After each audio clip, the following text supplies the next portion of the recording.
Hello everyone and welcome back to this winners round 1 matchup between Tree of Arbor and Logan James. Now this is game 2 of that match, and it's going to be Tree of Arbor who chose the map, and wouldn't you know it, he chose rice fields.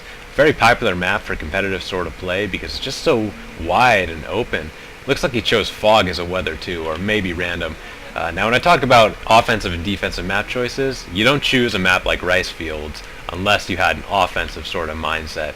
And that offensive mindset comes in the form of a lot of maneuvering, which is perfect for, you guessed it, cavalry. When we talk about Tree of Arbor's setup here in the red, he is bringing great guard, 2 of them over here on the flanks. He's got 3 katana cavalry sitting off in the trees. His main battle line is going to be katana samurai and a front line of naginata samurai. Always nice to see those guys in battle. Again, he has dismounted his general. Very interesting strategy to have his general constantly dismounted. Now if we look here on Logan James' side, he has a couple ranged units, those 2 bow samurai in the matchlock making a return. With Yari samurai, how many of them? Looks like 1, 2, 3. And his katana samurai. Looks like he has the same setup as the last match. 6 katana samurai, a katana hero. He's got 2 light cavalry here. A Yari is surely hidden somewhere as well. So very different army here for Tree of Arbor as opposed to the same one over there for Logan James. Definitely going for a very offensive sort of style. Probably picked fog to hurt the ranged attacks. He didn't bring any ranged units, so the fog can only help him in this battle. He definitely has an advantage taking the first game on his opponent's ground. He'll be able to impose his will on this match with this offensive army. Looks like he might have the Naginata Samurai going in first to try and wear down the main battle line before following up with katanas and then flanking with his cavalry. Maybe he was anticipating Logan James to bring the same army too, because with 3 Yari Samurai, if he gets outnumbered by a lot of cavalry, it could be very hard to deal with. And when you're looking at rice fields, that's something you have to keep in mind if you were someone like Logan James. Someone picks rice fields against you, you got to know they're bringing cavalry. I think I would have brought a few more Yari Ashigaru to help, excuse me, help bolster out that anti-cavalry line. Because right now he says these 2 light cavalry, which looks like they're going to be an anti-cavalry duty as well. Just because you got to know that Arbor is going to be bringing a lot of cavalry. He's got them hidden off in the trees though, inching their way up to the very front of the tree line just to keep out of sight. Like they say, out of sight, out of mind. That's definitely true. The longer this battle goes without him revealing it, the less chance his opponent will take that into account and end up just forgetting about it in the micro battle. There is 1 building on this map, but it is the farmhouse, not a terribly important one. Now, the one thing that Logan James does have is a skirmish advantage, definitely. But when your enemy is coming at you all out like this from both sides with a lot of infantry and cavalry, that ranged advantage doesn't amount for much. The Great Guard is coming around the back, so we'll take a look from this angle too. And he's going into... Actually, this is a good move. Try and lure all of his anti-cav defenses into one battle with the Great Guard. It's going to be good. If he can take out a good number of spears and all the cavalry here, his katana cavalry are going to have free reign to run around the enemy, especially around his rear, and to get those flanking charges. Bows are moving back. Katanas are moving up. Are they going to... Oh, a light cavalry comes out of hiding. Knew that was coming, but they're going to go into Naginata Samurai. We're probably going to be able to take these guys out, especially as light cavalry, but it does disrupt the right side. He was in red morale there for a second. That's kind of scary. Katana cavalry have revealed themselves because Logan James has kind of dedicated his attack here. Great Guard didn't get run off the field. Well, that one's a 39, that one's a 48, going into wedge formation to try and split this katana hero. Good idea, because katana heroes are very good at taking charges. If you charge them, even with the best charge, you'll kill like 1 of them maybe. Katana samurai are wavering because, again, Logan James' general is kind of far from the fight. He's keeping them really far back.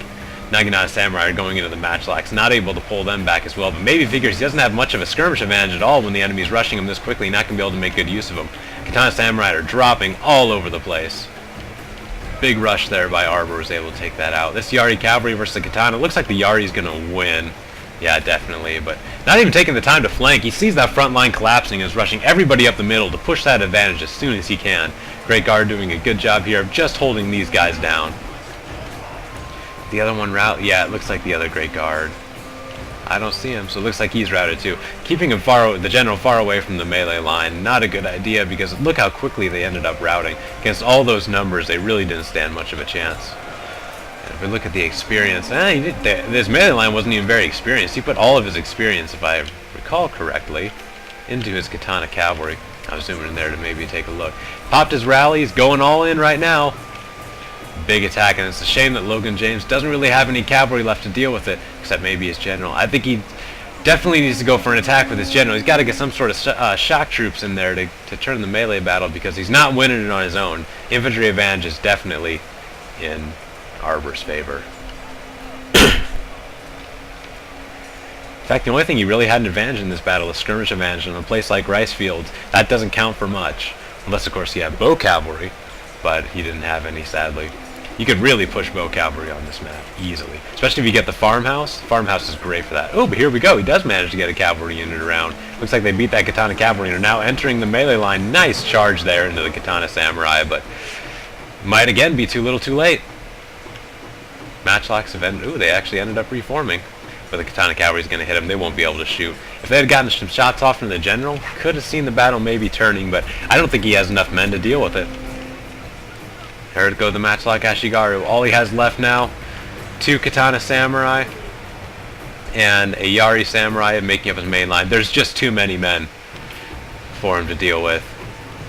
Going for a straight rush here from Arbor, and that's something you have to expect on this map. When someone chooses a map like Rice Fields, you gotta know that this is coming. Bringing entirely infantry and cavalry and trying to push his opponent hard. Got that flanking action in, and this is going to be pretty much over. Unless the general gets taken out, is maybe his last glimmer of hope. He's bringing his general around to hit the general as well. But again, there's just too many. What do we have here? Oh, that's the Katana hero at 9 men, a Yari samurai at 104, and a bow samurai at 37. It's about all he has left besides a small cavalry component hitting the general, and is managing to stand and fight pretty well down to 4 men, but he is wavering. There he goes. The general has routed again, just like in the first battle he ended up routing, but that's not always good enough to win, because we're going to see mass wavering here. Just too little too late, couldn't quite pull it out. All that's left now is the general. Very close battle. And there it is, he has routed, so that's the end of the game. See you back on the main menu for a little bit of commentary. Well, in those last matches, we saw one person take advantage of the map to full effect. Tree of Arbor is going to be moving on in the winner's round. Logan James going down to the loser's bracket. But what a great match we saw here from Tree of Arbor. Knew what the maps were going to be and built his army accordingly. Actually, going on a map like Caldera, knowing that you're going to be defending, it's a great idea to bring those missiles, because when you put them in the water like that, it's going to slow everybody down, especially cavalry, and it's going to give you plenty of time to mow down the enemy army with your bows. Great choice there. Rice Fields, excuse me, map like that lends to one kind of play, and that is all-out rushing with infantry and cavalry. That's exactly what he did. I probably wouldn't even bring any bows, except maybe like 1 or 2. I wouldn't invest that much money into on a map like that. Needed more cavalry defense with only 3 Yari Samurai. I mean, I would have surely bolstered my line a little bit, maybe with 1 or 2 more Yari Ashigaru, because the cavalry really wreaked havoc on his army during that battle. What can I say? Great map usage, great micro. Tree of Arbor definitely deserving his place in Winners Round 2. So, thanks for watching, everybody. Look forward to further matches, and good luck to you all.